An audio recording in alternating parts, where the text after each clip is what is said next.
우리는 주님의 증인으로 부름받은 하나님의 사람들인 줄로 믿습니다. 주님을 우리의 대장으로 모시고 주님 따라가시는 귀한 우리 성도님들 되시기를 주님의 이름으로 축복합니다. 우리 옆에 계신 분들과 인사 나누겠습니다. 사랑합니다. 축복합니다. 사랑합니다. 축복합니다. 사랑합니다. 축복합니다.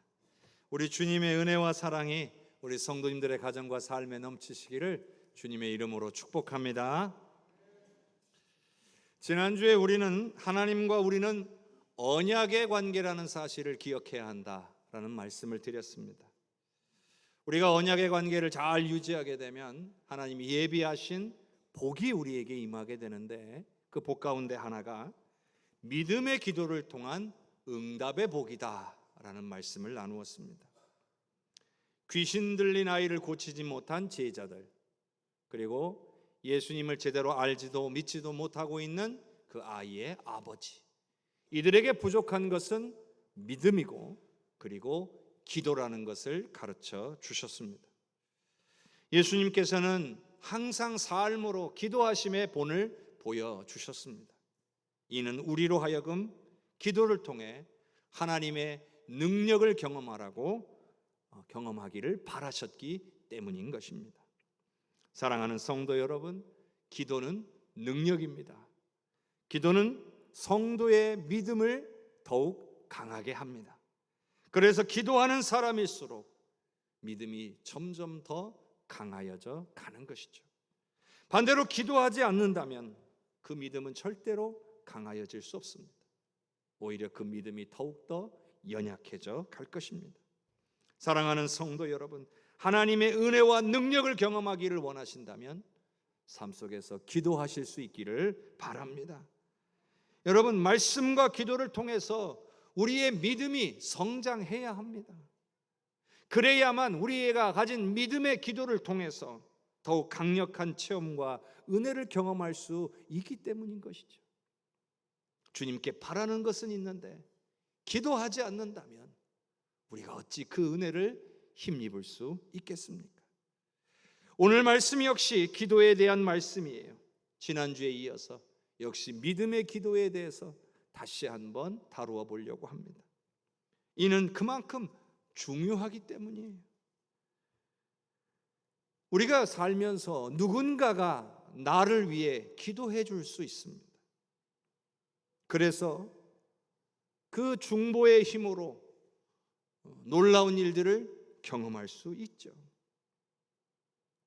그러나 정말 중요한 것은 결국 나 자신의 믿음입니다. 누군가가 나를 위해 기도해 주는 것도 너무나 고맙고 감사한 일이고 또 내 능력이 되지만, 무엇보다도 내가 내 믿음으로 드리는 기도, 이것이 가장 중요하다 할 수 있겠습니다. 하나님께서는요, 서로 기도하라 하셨어요. 서로 기도하라. 이는 우리 가운데 모두가 믿음이 좋은 게 아니기 때문에 믿음이 연약한 자들을 위해서 기도해 주기를 바라신 거예요. 그러니 믿음이 강한 자가 믿음이 연약한 자를 위해 기도해 주는 것은 하나님의 말씀에 순종하는 일이에요. 그래서 이것은 너무나 감사한 일이죠. 그런데 문제가 한 가지가 있습니다. 언제까지나 누군가의 기도만 받고 나는 그냥 연약한 믿음의 수준에 머물러 사는 겁니다. 이것은 분명 잘못된 것입니다. 우리도 누군가를 위해 기도해 줄 수 있는 그런 강한 믿음의 수준에 도달해야 한다는 겁니다. 누군가의 기도에 의존하는 사람은 결국 누군가가 기도해 주지 않으면 아무것도 할 수 없는 존재가 되고 맙니다. 그러나 다른 누군가를 위해서 기도해 줄 수 있는 사람은 자기 자신을 위한 기도와 자기 자신을 세워가는 일들뿐만 아니라 다른 사람들을 세워가는 역할까지 감당할 수 있게 되는 것입니다. 이번에 새생명 초청 축제를 위하여 우리가 준비하고 진행하면서 선포되는 말씀에 순종하여 열심히 기도하고 섬기고 계신 분들이 계실 것입니다. 그분들은 누군가를 위해 기도해 줄 수 있는 성숙한 신앙인으로 세워져 가고 있는 겁니다. 당장의 열매가 있든 없든 상관없이 하나님의 영광을 위해 쓰임받고 계신 것입니다. 또한 앞으로도 계속해서 쓰임받게 되실 줄로 믿습니다. 저는요, 우리 해성교회 모든 성도들이 다른 누군가를 위해서 기도해 줄 수 있는 성숙한 신앙인들이 되시기를 간절히 소원합니다. 오늘 본문 말씀은 야고보서 말씀으로 야고보 사도는 기도를 강조했습니다. 야고보서 1장 5절과 6절의 말씀을 화면을 통해 같이 읽어보겠습니다. 너희 중에 누구든지 지혜가 부족하거든 모든 사람에게 후히 주시고 꾸짖지 아니하시는 하나님께 구하라. 그리하면 주시리라. 오직 믿음으로 구하고 조금도 의심하지 말라. 의심하는 자는 마치 바람에 밀려 요동하는 바다 물결 같으니. 여기 보면 너희 중에 누구든지 지혜가 부족하거든 이라 했습니다. 이 말을 읽으면서 우리가 생각을 잘해야 됩니다.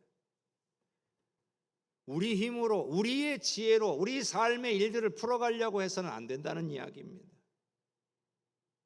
내 자신의 지혜로 해보다가 안 되면 그때야 하나님께 구하라는 그런 말씀도 아닙니다. 아무리 뛰어난 지혜를 가지고 있어도 하나님 앞에서 나의 연약함, 나의 부족함을 인정하라는 뜻입니다. 나와 비교조차 할 수 없는 놀라운 지혜를 갖고 계신 하나님께, 그 하나님을 인정하고 그 하나님께 구하라는 말씀인 거예요. 그렇게 해야 모든 사람에게 후히 주시고 꾸짖지 아니하시는 하나님께 구하라. 그리하면 주시리라. 그렇게 말씀해 주셨습니다. 하나님께 구하라는 거예요. 하나님께 구하라는 거예요. 핵심이 이거예요. 구하는 것. 여러분, 믿는 자의 삶은요, 영적인 전쟁터라고 할 수가 있습니다. 왜냐하면 눈에 보이지 않는 원수 마귀의 공격이 끊임없이 우리를 향하여 닥쳐오고 있기 때문이죠. 끊임없이 우리를 하나님으로부터 멀어지게 하고 우리가 믿음에서 떨어지게 하고 하나님을 찾지 않게 만들려고 매 순간 우리를 노리고 있습니다. 그렇기 때문에 이 영적인 싸움은 영적인 방법으로밖에 상대할 수 없는 거예요. 내 의지로 되는 게 아닙니다. 그리고 가장 효과적인 방법은 바로 말씀과 기도입니다. 결국 기도는 우리가 원수 마귀에게 속지 않고 지지 않고 결국 승리할 수 있게 하는 가장 강력한 방법인 것이죠. 오늘 저와 여러분이 기도할 때에 우리는 원수 마귀의 모든 괴계를 물리치고 승리하게 될 줄로 믿습니다. 다만 조건이 하나 있어요. 방금 우리가 읽은 말씀에 나오는 것처럼 오직 믿음으로 구하고 조금도 의심하지 말라는 거예요. 이 얘기가 쉬운 이야기가 아니죠. 의심하지 않고 믿음으로만 구하는 것이 그렇게 쉬운 일만은 아니에요. 근데 여러분, 그럼에도 불구하고 말씀대로 해야 됩니다. 믿음으로 구하고 조금도 의심하지 말아야 합니다. 왜냐하면 기도가 응답되기 위해서는요, 믿음이 가장 중요하기 때문에 그래요. 그럼 우리가 해결책을 찾아야 되는데 어떻게 할 것인가? 우리의 믿음을 강하게 할 수 있는 모든 방법을 동원해야 된다는 거죠. 가만히 있으면 믿음이 저절로 강해지는 게 아니에요. 믿음을 강하게 해야 우리의 기도가 응답이 되니까. 우리의 믿음을 강하게 하기 위해서 우리는 무엇을 해야 하냐? 말씀을 가까이 해야 됩니다. 말씀을 통해 분별하고 말씀을 통해 하나님의 뜻이 무엇인지를 깨달아 알아야 됩니다. 은혜로운 간증들도 많이 들어야 됩니다. 역사하셨던 하나님의 그 놀라운 일들을 우리가 좀 들을 필요가 있어요. 아, 하나님 저렇게도 역사하시는구나. 또 믿음 주시라고 간절히 구해야 됩니다. 하나님, 믿음이 부족합니다. 하나님을 믿기를 원하는데, 역사가 일어날 줄로 믿기를 원하는데 믿음이 부족하여 의심이 자꾸 들어옵니다. 제게 믿음을 주시옵소서. 여러분, 이러한 노력 없이 우리의 믿음이 저절로 좋아질 수는 없는 거예요. 그러니 오직 믿음으로 구하고 의심하지 말라는 것이 쉽지가 않은 거죠. 근데 여러분, 우리는요 보통 언제 기도합니까? 문제가 생겨야 기도합니다. 특히나 내 힘으로 어떻게 할 수 없을 때가 되어서야 기도하는 거죠. 근데요, 이때라도 기도하면 다행이에요. 간혹 정말 기도해야 되는 상황이 되었는데도 기도하지 않는 신앙인들도 있다는 겁니다. 사랑하는 성도 여러분, 기도해야 할 때에 기도할 수 있는 성도님들이 되시기를 바랍니다. 오늘 말씀에 보면 야고보 사도는 고난을 당하게 될 때에 기도해야 한다라고 권면하고 있어요. 자, 야고보서 5장 13절을 한번 같이 읽어봅시다. 너희 중에 고난 당하는 자가 있느냐? 그는 기도할 것이요. 즐거워하는 자가 있느냐? 그는 찬송할지니라. 여러분, 야고보 사도가 왜 이런 권면을 했을까요? 이거 보면 당연한 거거든요. 마땅히 행해야 될 일이에요. 그럼에도 깨닫지 못하는 사람들이 있으니까 이런 권면을 하는 겁니다. 우리가 살다 보면 기쁜 일도 있고 또 힘들고 슬픈 일도 있는 법이에요. 그런데 예수 믿기 전과 예수 믿은 후가 다른 것은, 이제는 예수 믿은 자로서 기쁜 일도 힘든 일도 슬픈 일도 이제 다 우리와 동행하시는 하나님의 손 안에 있다는 거예요. 예수 믿고 구원받은 하나님의 자녀로서 우리가 누리는 기쁨이나 힘든 일 모두가 이제는 하나님과 무관하지 않다는 거예요. 그러니 기쁜 일이 생기면 이것을 하나님의 은혜로 여기면서 감사하는 게 마땅한 거예요. 힘들고 어려운 일들이 생기면 어떻게 해요? 나를 사랑하사 내게 모든 것이 가능하신 하나님께서 내게 감당할 수 있는 힘과 능력을 주시라고 하나님께 간구하는 것이 당연한 거라는 거죠. 예수 믿는 사람으로서 기쁜 일이 생겼는데 하나님 앞에 감사하지 않는 것은 잘못된 거예요. 그럼 하나님과 우리는 무관하다는 얘기 아니에요. 하나님의 자녀로서 힘들고 어려운 상황에 놓였을 때에 하나님께 기도하지도 않는 것은 잘못된 겁니다. 하나님의 능력을 인정하지 않는 것이기 때문이죠. 조금만 생각해 보면 너무나 당연한 이야기가 아닙니까? 그런데 야고보 사도가 이렇게 너무나 당연한 이야기를 하는 거예요. 왜요? 이 당연한 것을 깨닫지 못하는 사람들이 있기 때문에 성경에 기록이 되어 있는 거예요. 보고 깨달으라는 거죠. 그런데요, 오늘 말씀처럼 이 고난 중에 기도해야 되는 이유는 또 있습니다. 그것은 기도하지 않으면 불평과 원망이 늘어나기 때문에 그래요. 우리가 기도한다는 것은 하나님을 믿고 하나님을 바라본다는 거예요. 그러니까 기도를 계속하게 되면 자꾸 하나님을 바라보게 되는 거잖아요. 그러면 어때요? 하나님이 어떤 분이시니까 깨달아지고 우리가 하나님으로부터 믿음이 부어지는 경험을 하게 되는 거예요. 믿음이 우리 안에 자리 잡기 시작한다는 건요, 결국 우리 안에 있는 부정적인 생각들이 사라진다는 것을 뜻합니다. 안 될 것처럼 보였던 것이 될 것처럼 보이기 시작해요. 그런데 기도하지 않으면 믿음이 생기질 않아요. 그러니 우리 안에 채워져 있는 이 부정적인 생각들이 사라지지 않고 어떻게 돼요? 더 커지는 거예요. 자꾸 안 된다는 생각만 더 들기 시작하고 더 불안해지고 더 염려가 많아지는 거예요. 그런데 여러분, 기도가 얼마나 강력하냐면요, 끝까지 포기하지 않고 간절히 하나님께 구하면 우리 하나님께서 우리의 마음에 평안과 은혜를 부어주시는 것을 경험하게 된다는 거예요. 그래서요, 평안 주실 때까지 기도해야 되는 거예요. 여러분, 이게 얼마나 신비하냐면요, 아직 문제가 해결되지 않았는데도 불구하고 마음의 평안과 은혜가 밀려 들어오는 것을 경험하는 거예요. 그리고 그 은혜가 임하면요, 어때요? 문제가 해결될 거라고 하는 확신이 차오르기 시작한다는 거예요. 믿어진다는 얘기입니다. 다윗이 그랬습니다. 사울왕에게 쫓겨서 도망다니면서 몇 번이나 죽을 뻔하잖아요. 다윗도 왜 안 불안했겠습니까? 근데 다윗이 그때 뭘 했어요? 하나님 앞에 간절히 기도했어요. 자신의 이 약함을 내어놓고 기도했어요. 그랬더니 어땠어요? 평안이 임했어요. 하나님이 어떤 분이신지가 깨달아지고, 그리고 하나님이 부어주시는 평안을 받고 나자 이제 하나님께서 살리실 것이 믿어지기 시작했던 거예요. 그래서 다윗은요, 환난 가운데 있었지만, 아직 문제가 해결되지 않았지만 하나님을 찬양하며 결국 승리할 수 있었던 것입니다. 사랑하는 우리 성도님들에게도 동일한 은혜가 부어지기를 바랍니다. 자, 그런데 오늘 우리가 읽은 이 야고보서 5장 13절의 말씀은 나를 향한 말씀이에요. 무슨 얘기냐?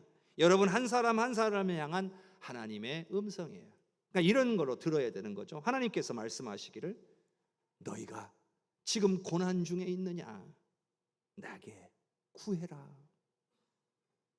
이렇게 말씀하고 계시는 거예요. 이 말씀에 순종하시기를 바랍니다. 야고보서 5장 14절에서 16절까지의 말씀 같이 읽어보겠습니다. 너희 중에 병든 자가 있느냐? 그는 교회의 장로들을 청할 것이요 그들은 주의 이름으로 기름을 바르며 그를 위하여 기도할지니라. 믿음의 기도는 병든 자를 구원하리니 주께서 그를 일으키시리라. 혹시 죄를 범하였을지라도 사하심을 받으리라. 그러므로 너희 죄를 서로 고백하며 병이 낫기를 위하여 서로 기도하라. 의인의 간구는 역사하는 힘이 큼이니라. 아멘. 13절의 말씀이 성도 한 사람 한 사람이 기도하는 사람이 되어야 된다라는 말씀이었다면, 방금 읽은 14절과 15절의 말씀은 서로를 위해서 기도하는 사람이 되라는 거예요. 그러니까 13절은 나를 위해서 기도하는 사람이 되고 15절은 서로를 위해서 기도하는 사람이 되라는 거예요. 성도는 혼자가 아닙니다. 교회는요, 성도들의 모임, 즉 공동체입니다. 예수님이 머리시고 성도들은 그 몸을 이루는 각각의 지체입니다. 그래서 건강한 몸을 세우기 위해서는 어떻게 해야 돼요? 각각의 지체들이 서로를 세워가는 역할을 감당해야 한다는 겁니다. 우리 해성교회가 정말 건강하고 은혜로운 교회가 되려면 반드시 서로를 세워주는 성도들이 되어야 된다는 거예요. 여러 가지 어려움을 당한 성도들을 보게 되면 그들을 위해서 기도하고 섬겨 주어야 한다는 거예요. 그게 결국 남을 세우는 일이지만 결국 우리를 세우는 일이에요. 정말로 교회를 사랑하는 성도라면, 우리 해성교회가 더욱 은혜 가운데 풍성하며 하나님의 영광을 위하여 계속 쓰임받기를 원하신다면 반드시 우리 안에 있는 연약한 이들을 위해 기도해야 할 줄로 믿습니다. 육신의 질병으로 고통당하는 이가 있다면 그를 위해 기도해야 한다는 거예요. 오늘 말씀을 가만히 살펴보면 질병 가운데 있는 사람이 교회 안에 믿음을 가진 자들에게 기도 요청하라고 되어 있어요. 간혹 보면 자신의 연약함을 창피하다고 부끄럽다고 숨기는 분들이 있어요. 물론 어느 정도는 이해가 가요. 그 마음을 이해해요. 하지만 저라면 연약함을 숨기고 혼자서 괴로워하며 살기보다는 그 연약함을 알리고 중보 기도의 능력을 선택하겠습니다. 당장은 부끄러울 수도 있지만 그 기도가 응답되었을 때에 얼마나 기쁘고 감사한 일이 되겠습니까? 오히려 그 연약함이 오히려 자랑거리가 될 것입니다. 하나님의 영광을 나타내게 될 것입니다. 사랑하는 성도 여러분, 혼자 기도하기보다 함께 기도하고 서로를 위해 기도하는 것은 너무나 강력한 거예요. 우리가 잘 아는 구절이 나와 있어요. 전도서 4장 12절을 한번 같이 읽어봅시다. 한 사람이면 패하겠거니와 두 사람이면 맞설 수 있나니 세 겹줄은 쉽게 끊어지지 아니하느니라. 아멘. 얼마나 감사한 말씀입니까? 믿으시기를 바랍니다. 여러분, 이것은 영적인 원리예요. 원리. 영적인 싸움에는 기도가 가장 강력한 능력이라고 했어요. 그런데 그 중에서도 함께 드리는 기도, 중보의 기도는 혼자 드리는 기도보다 몇 갑절의 강력한 힘을 발휘한다는 거예요. 그래서 야고보 사도도요, 믿음의 동역자들을 불러다가 함께 기도하라고 한 거예요. 사랑하는 성도 여러분, 함께 기도하실 수 있기를 바랍니다. 그런데 역시 여기서도 중요한 건 뭐냐? 믿음의 기도예요. 믿음의 기도. 교회의 장로들을 청하라 한 것은 먼저 믿고 먼저 믿음의 진보를 이룬 자들에게 부탁하라는 거예요. 그래서 우리가요, 평소에 우리 주변에 기도 많이 하시는 분들한테 기도 부탁을 하는 거예요.